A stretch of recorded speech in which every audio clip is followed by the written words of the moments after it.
अंति महाविद्यालय प्राक्तन प्रिंसिपाल महोदय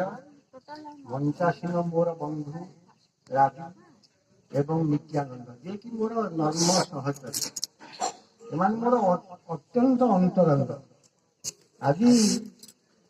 आपण मान उद्देश्य जो भाषण देवाई चाहूँगी ता प्रकृत में मो पक्षे संभव नुह। कारण आपण मैंने भावे माँ आगे मामू घर कथा कहला लगे आम दुई भाई थिलु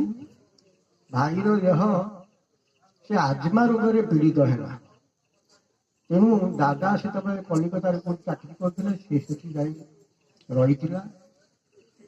तापर से आस आम मान सांगे पढ़ी किंतु सी आगे भल पाठ पढ़ुला भल पाठ पढ़ार सुंदर हैंडराइटिंग मोर मन अच्छी आम प्राइमरी स्कूल पढ़ला बेले प्रधानमंत्री स्कूल से भारी उच्च अभिलाषी थिला आम गाँ केन्दुआणी पाखे पाली कर जी दरकार तार 3 गुणा अधिका कर भाई एत गुड़ा कहीं करूच ना अरे सब बुढ़ी बुढ़ा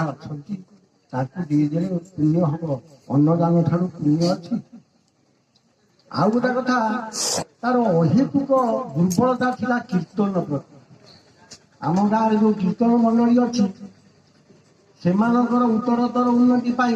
प्रत्येक कीर्तनिया से ड्रेस कोड कर आम मानक अज्ञात सारे मुझे जानी दिने देखला जड़े कीर्तन प्रेमी कहूँ भाई आड़ भाई ना मत आम मानक समस्त ड्रेस दे एपरिक कीर्तन वाला कौटी जीवे